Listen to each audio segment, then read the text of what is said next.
Hey you guys, it's Britt. Today I'm here to react to a video from Sam and Nia, and this is long back in their video history. You guys know they've been on YouTube for such a long time, but I came across this video. I watched about a quarter of it and I cut it off and I was like, this is going to be a great reaction video. So I wanted to share it with you guys. Now, from what I saw so far, this is a great example of an influencer misusing their influence, in my personal opinion. That might be an unpopular one. Don't care, because it's exactly how I feel.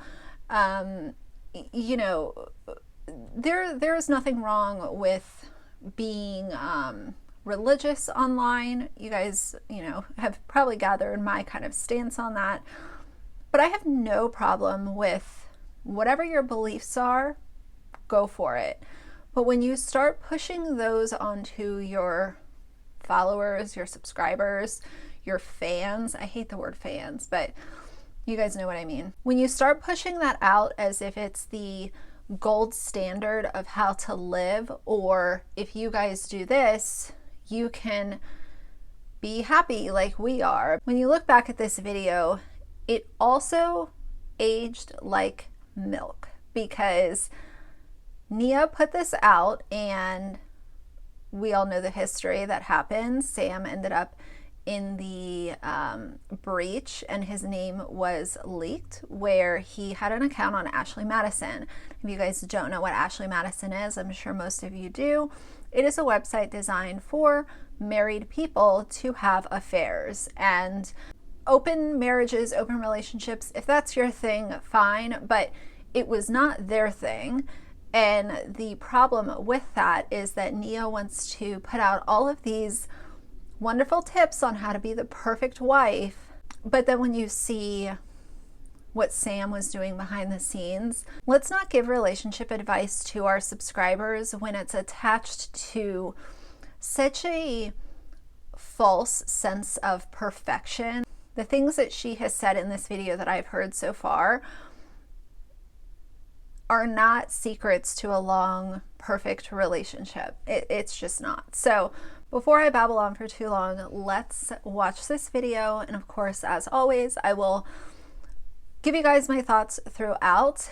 This video was 7 years ago and it has 52,000 views. And let me look. It has 1.1K likes to 578 dislikes. And, that's pretty embarrassing. The title of the video is Putting My Husband First, Stay-at-Home Mom Part 1, July 2nd, 2014. And the description, just so that we're all aware, it says, "This is Nia. I am extremely blessed to say that she is my wife. Just watch the video and you'll see why." She discusses two vital aspects of being a successful stay-at-home mom/wife. Thank you for watching. Nia, I love you more than you'll ever know.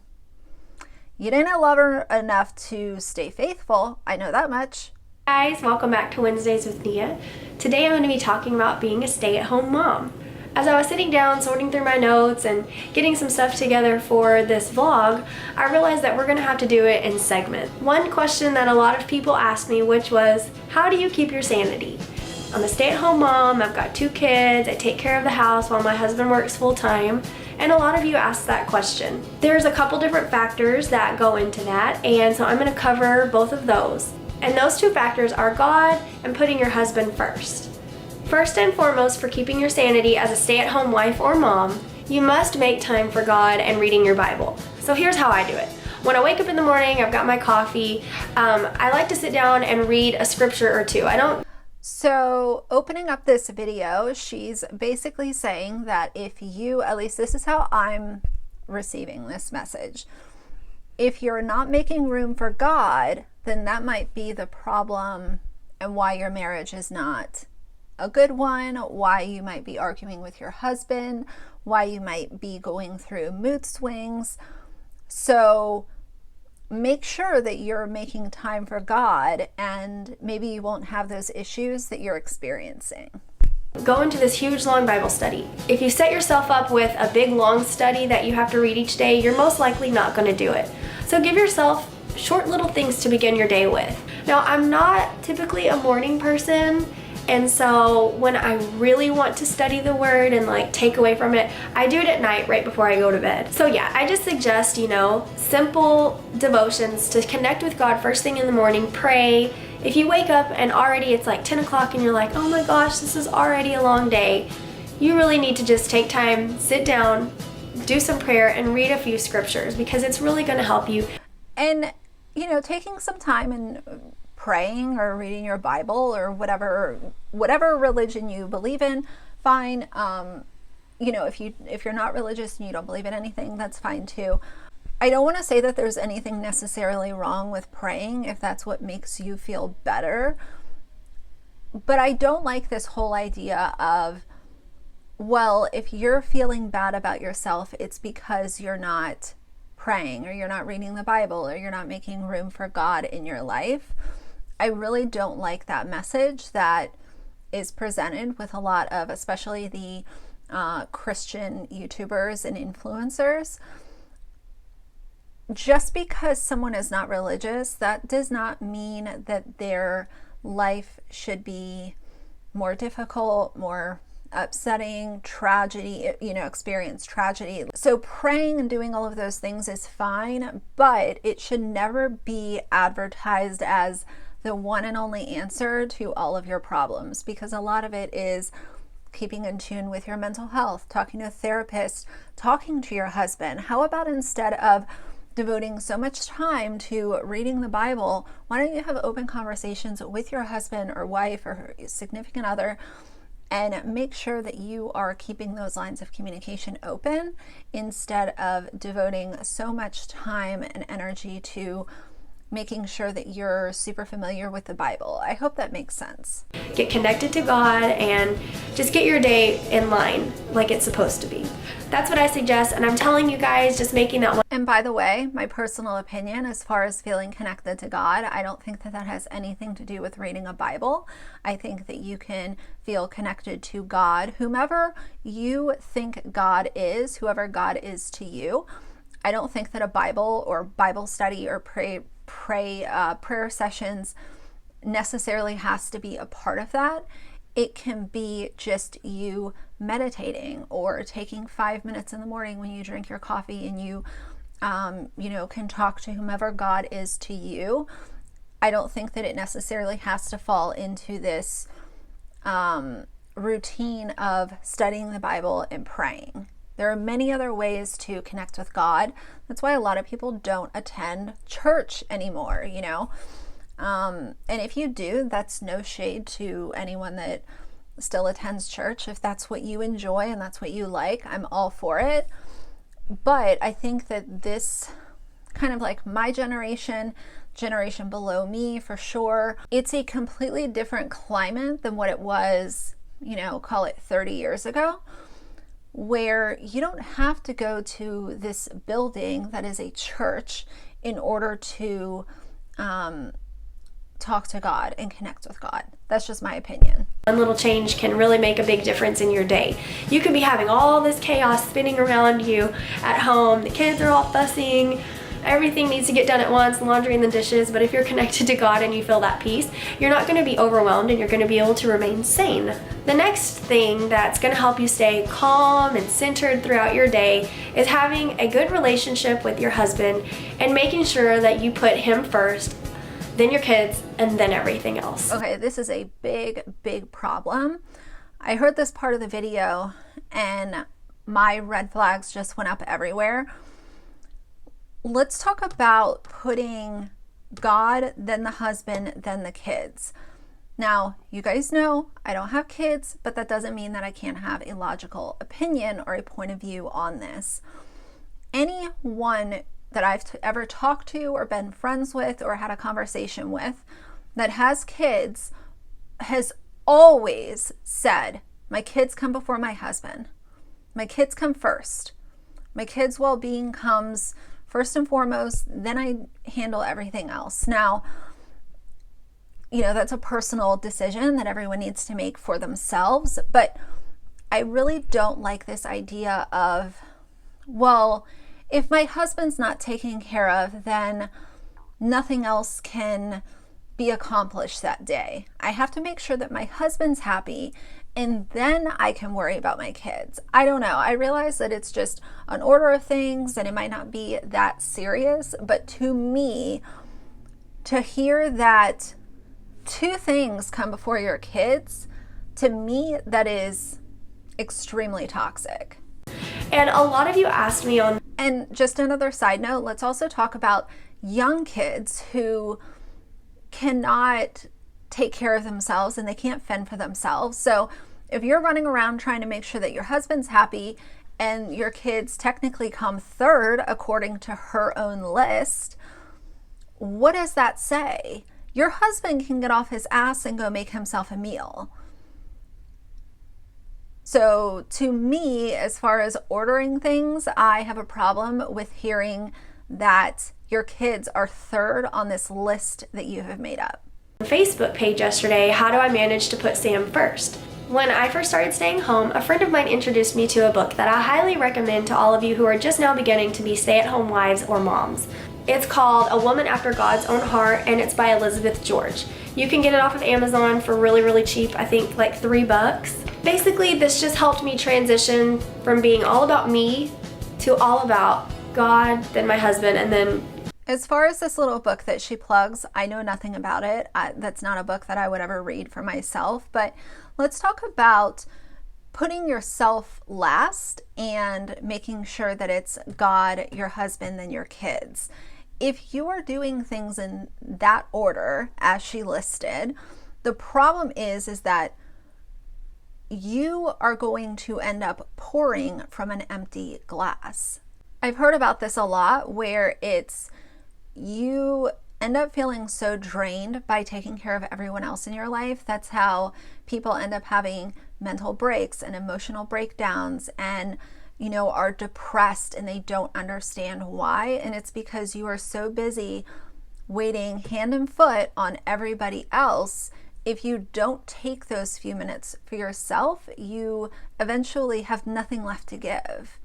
And that can be really emotional and tragic for your kids, your entire household, to see moms so depressed and, you know, upset. And it can definitely snowball over time, obviously. But if you're going to put things in some sort of order, make sure that you are not non-existent on your list. You need to be somewhere on that list. And if the list changes depending on, you know, what everyone needs, you have to put yourself on that list too, and make sure that you're taking time out of the day to take care of, you know, things that matter to you, or giving yourself 15 minutes at the end of the night to journal or watch a show or, you know, check out YouTube, whatever it is that you do to unwind at the end of the day. Make sure that you're giving yourself that as well. And, you know, some days it might be 30 minutes, some days it might be 10, but you have to make sure that you're including yourself on that list. I don't like to hear this, oh, well, all of these people come before me, I'm not even on the list. That's really sad. That's a sad life to live. And eventually you're going to be trying to pour from an empty cup. So here are some things that I've learned and I've managed to change about my life. And when these things are in line, God and then this relationship with my husband, things tend to go very smoothly at home no matter what's going on. So if your husband is not content, then things are not going smoothly at home. That sounds like an extremely toxic relationship. So if you're not running after him, making sure that he is just at 100% happiness all the time, then things in your house are not happy. That is a huge red flag.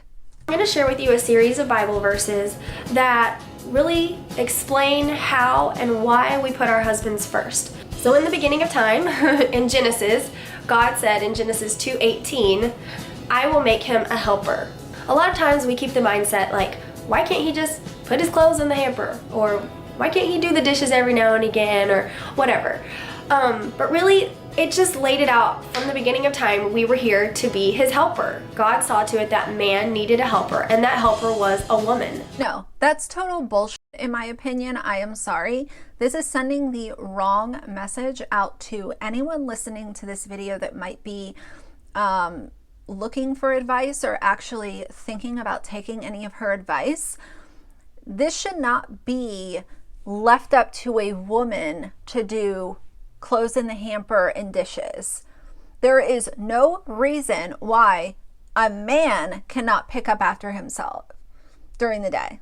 And I get it, things get a little hectic, a little out of control. I imagine, especially with one or more small children running around in the house.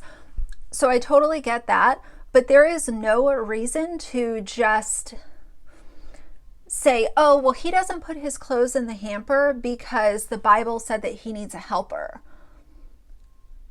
No, a husband, or, the man in your life needs to realize that the shared around here.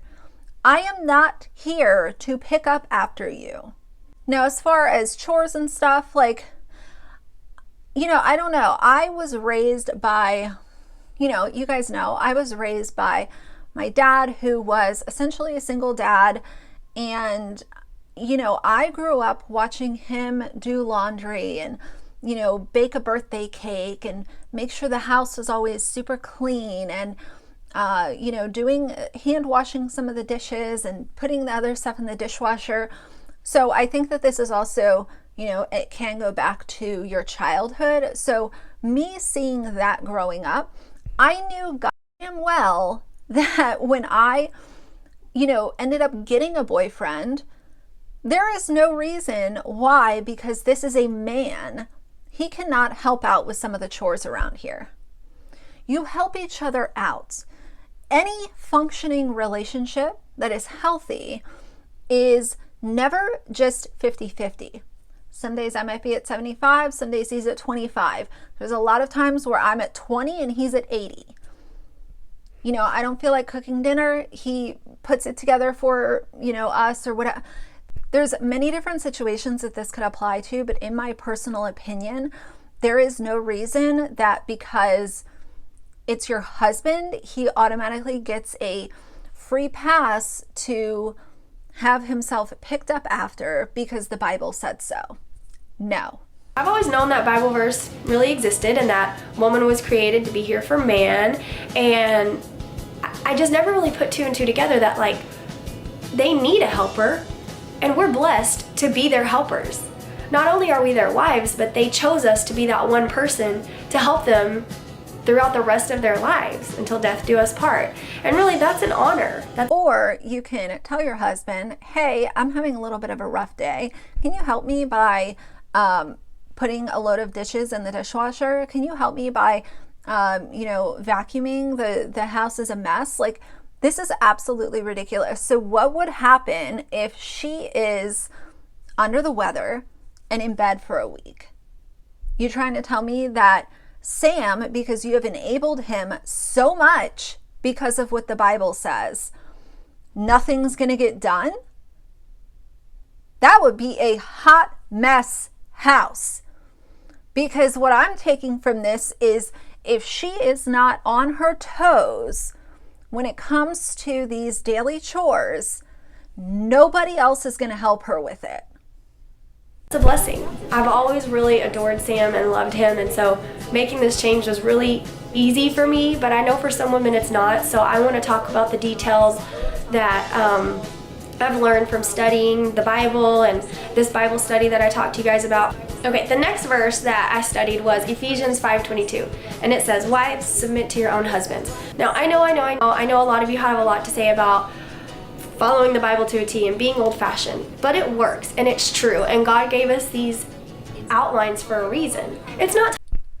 This whole being submissive thing is so dangerous, so toxic, and it is so unacceptable to apply this ideology to modern relationships. Now, if we're talking about 50 years ago, I wasn't around 50 years ago, so I'm not going to speak on that generation. But I will say, in order to get into a marriage and automatically just be submissive to your husband, because that's his title now and he chose you to be his helper, I'm not being submissive for anyone.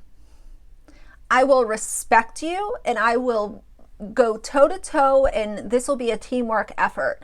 But I am never going to be submissive just because this man decided to call me his girlfriend or wife, or, you know, whatever this title is. You should not ever be encouraging women to go into a relationship and be submissive just because they were the chosen one. That is brainwashing, and it's extremely dangerous, especially to any young women who might be watching this and are not wise enough to say, no, I'm not being submissive. Being respectful and being submissive are two completely different things, and I could not disagree with this more. It's not talking about some cold exercise that you just have to like do. This is also from the heart. This is why you need to pray about it. You need to read about it and learn exactly what submission in a marriage really means. You don't need to read about it or pray about it or all this kind of hoopla, whatever she's spouting off here. This is complete nonsense. It's dangerous, and it's very toxic to give this advice to anyone. Like I said, what you should be encouraging women to do is to give the respect that they are given. And that's the way that I've always treated my friendships, my relationships. If you respect me, I'm going to respect you. And this is a team effort, and we're going to go at it together, and we're going to have a really amazing life. But none of that has anything to do with me just laying down and allowing things to go on that should not be accepted. Basically, it's just saying you need to allow your husband to lead you and to be the primary decision maker in every aspect of your life. Be the decision maker in every aspect of your life. So what if your husband's a dumbass? What if he makes really, really bad financial decisions and puts you all in debt and then wants to claim bankruptcy?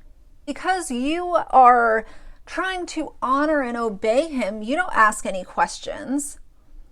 You just go with the flow. What if your husband tells you that you're not allowed to talk to any of your friends anymore? How about that?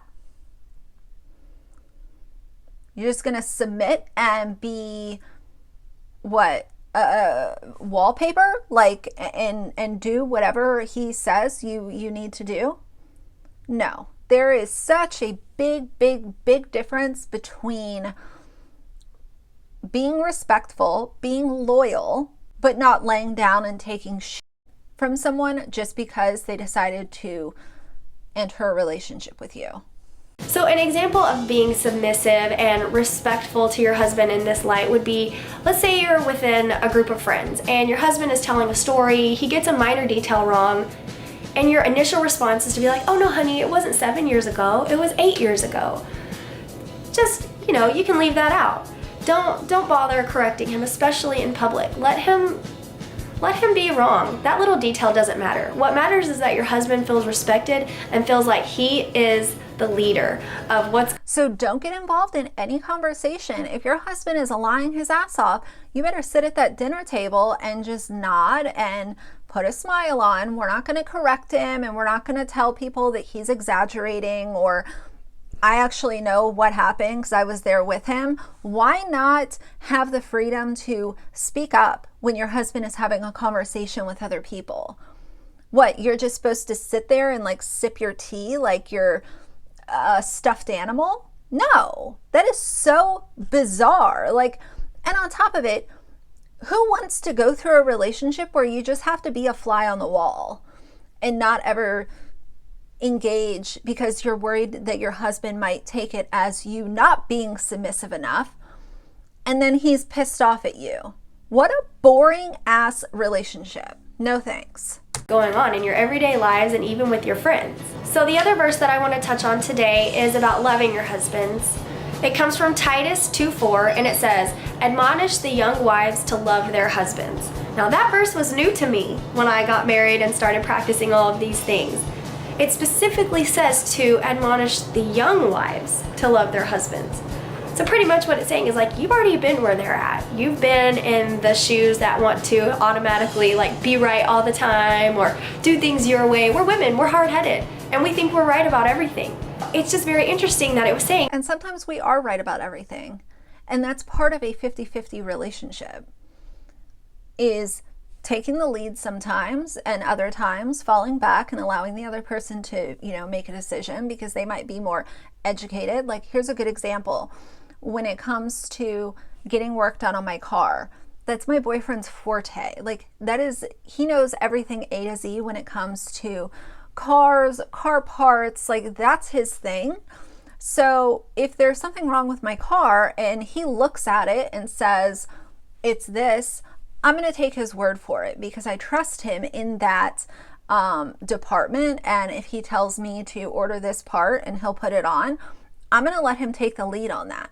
However, if I send him to the pet supply store to buy Axel food, I'm going to tell him exactly what kind of food to buy, and he's going to come back with that food because I've already done all the research. I know what works for Axel. So he's not going to second guess that. So there are times where one person will take the lead and the other one will fall back and just listen to the directions. But this whole idea of always listening to what your husband says, like, no. This needs to be a two-way conversation. It needs to be a little give and a little take. I'm not just going to lay down and let someone walk all over me, and you should not be advising anyone to do that as well. To admonish the young wives, because God knew that we were going to need direction from someone. What he's saying is, if you can love your husband the way that I've designed him to be loved and the way that I'm, directing you to love him, you're going to have smooth sailing. So you might be asking yourself, okay, I already love my husband. I married him. I have kids with him. How else can I do that? What else can I do? So again, this is not something that's just like going to happen overnight. It's going to take a little bit of practice. But put him first in your everyday life. Put his needs above everyone else's, and let everyone else around. Put his needs above everyone else's. So ignore the fact that you have 2 kids that are under 5 and what they might need because they literally cannot take care of themselves. Let's make sure that my husband has chocolate chip cookies and a warm glass of milk every night because that's what he needs, while I give him a foot massage and make sure that I'm not disrupting anything by sharing my opinion. You know that he comes first. So an example of that is Sam works nights. So when he is getting ready for work, I am here getting his clothes ready and getting dinner ready and stuff like that. So if I'm out during the day with a friend or a family member, it's pretty well known across the board that I like to be home between 3:30 and 4 o'clock because that's when I start dinner and Sam wakes up at 5. And those of you who know me and spend a lot of time with me, you're probably like laughing right now because before we make plans, I'm always like, well, are we going to be home around 3:30? Are we going to be home around 4? And you literally cannot hang out with your friends or family because you have to be at home to cook dinner and get your husband's clothing ready for him. He's not a toddler. This is so ridiculous. Like, if you don't make dinner for a night, so what? Like, tell him to order food or go get fast food for himself for dinner. And you're trying to tell me that you have to like take his clothes out and make sure they're ironed and make sure that his tie matches his slacks. That is weird. I don't ever want to be in a relationship where I feel like I am my significant other's mama. That is not my role. I think it's cringeworthy and gross. Like I said, there is this thing of helping each other out and all of that good stuff. That's what makes a healthy relationship. But this whole idea of, oh, well, I have to skedaddle because I got to go make my, pot roast for my husband tonight. Like, ugh, what a toxic environment. Yikes. That's just something that I've made a staple in my life so that he has a smooth transition from home to work. So what are some different things that we can do besides just loving him, telling him we love him? And, he already knows that we love him. A big word that I've learned is preparation. And there are so many things that can fall into this category, so I'm just going to do a few that are really important.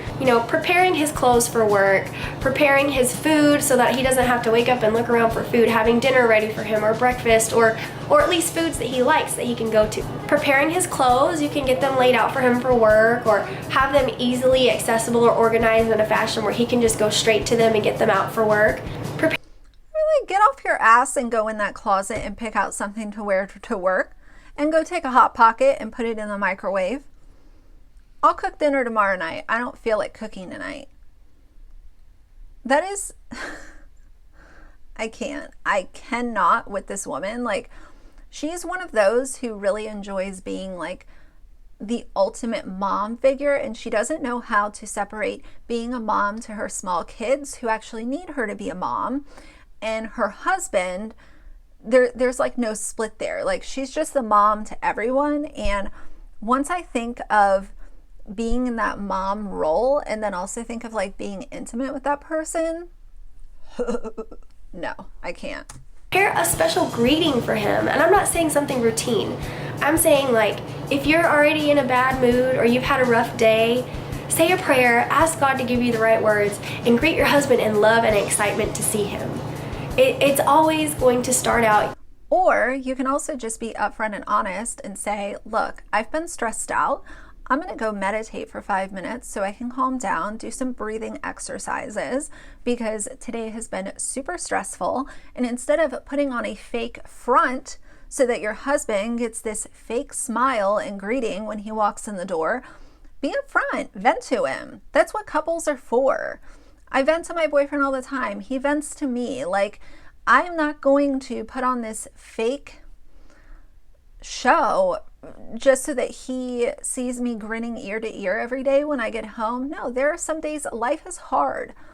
Life sucks, and some days it just drains it all out of you. And being able to be vulnerable and authentic in front of that person is way more vital to your relationship than making sure that you have a special greeting and put on the fake smile for him when he walks in the door. That, no. Your first connection when you can greet him like that versus, oh, hey honey, welcome home, or something like that.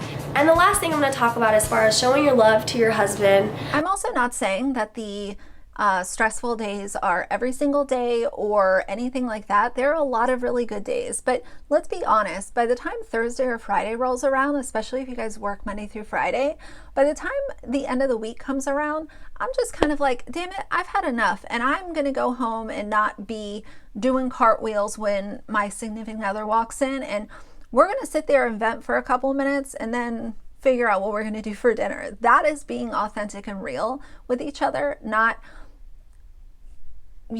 trying to appease him when he walks in the door. No. And letting him know that he comes first is pleasing him. And I'm not just talking about in the bedroom, although that's very important as well.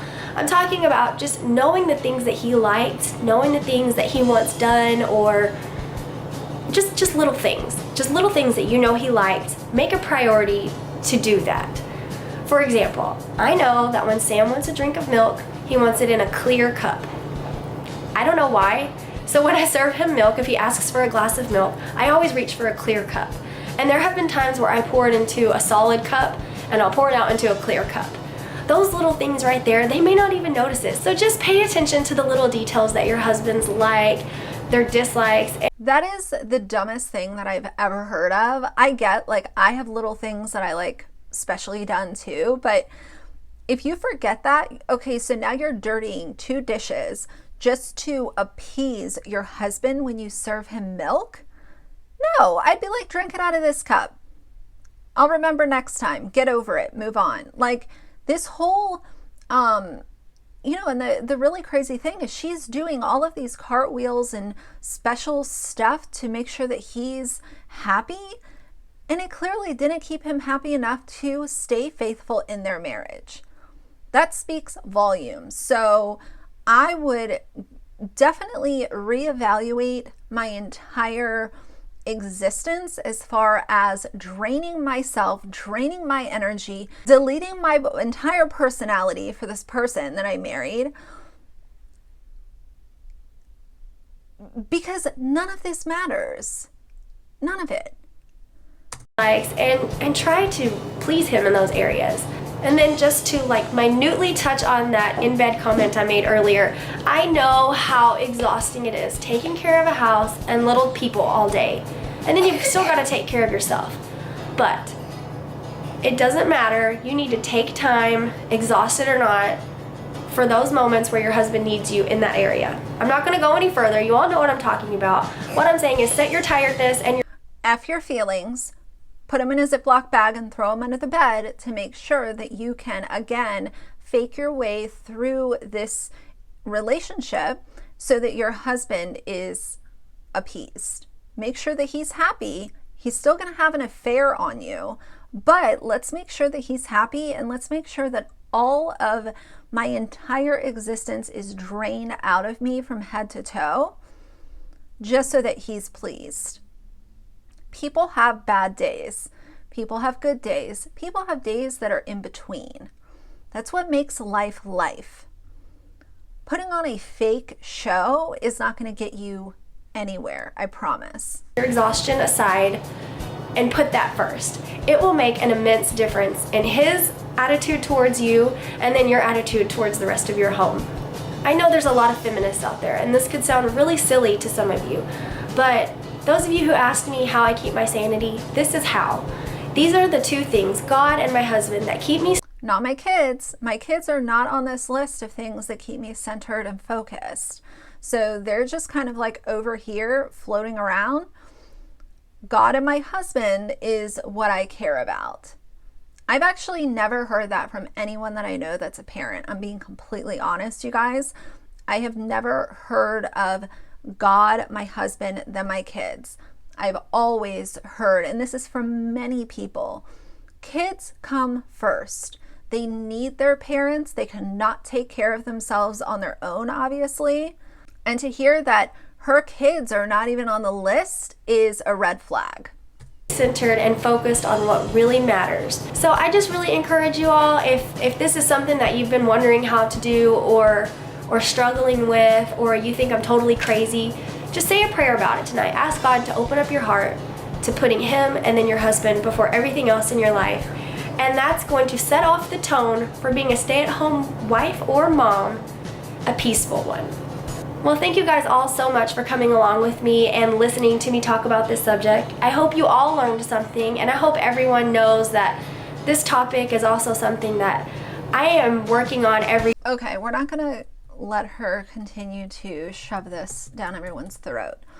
So I want to read you guys the tags on this video because this is interesting. Putting your husband first. Husband before children. Beautiful women of God. Being a stay-at-home mom. They misspelled mom. Stay-at-home mom wife.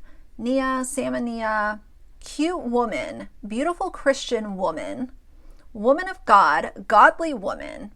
Wow. Here's the thing. To close out my thoughts on this video, I want to be very clear that if you are someone who reads the Bible every day and you pray and that's what's worked for you and that is something that makes your life feel complete or a little bit easier, maybe it helps you with your mental health, I applaud you and I think that that's wonderful. But when it comes to this toxic advice that's being put out by a channel that has over 1 million subscribers, a lot of them being young, because let's remember, family vloggers have a very young audience, it's very, very problematic. And I know that this video is old, and that doesn't mean that it's not going to pop up on anyone's radar, because it did mine. So the age of it doesn't necessarily mean a whole lot, because I discover videos from 6, 7, 8, 9 years ago on YouTube. But I would just say, instead of making sure that your husband is waited on hand and foot and, you know, has his cold milk in his clear glass and his little loafers match his belt every day for work, instead of functioning that way, don't ever put yourself not even on your list. I get that, you know, kids take up a lot of time and stuff, but always take time for yourself. And if you feel like you're not able to, then maybe start seeing a therapist. That's a great way to get out of the house for a little while, go talk to a therapist, you know, or a friend or a family member, whatever it is that works for you. But always make some time for yourself. Like I said, some days, even if it's 10 minutes, some days if it's a little bit longer that you can squeeze out, that's awesome. But there's no reason to fake your way through a relationship, because that's not going to promise a happy ending. That's not going to promise, you know, nobody is going to be unfaithful. That it literally is only going to drain your personality and all of your energy and willpower to get through the days. So don't take advice from toxic influencers like Nia, but tell me what you guys think down below. So for now, if you like the video, leave a like and a comment. And if you'd like to see more from me in the future, please subscribe. I'll see you guys soon. Bye.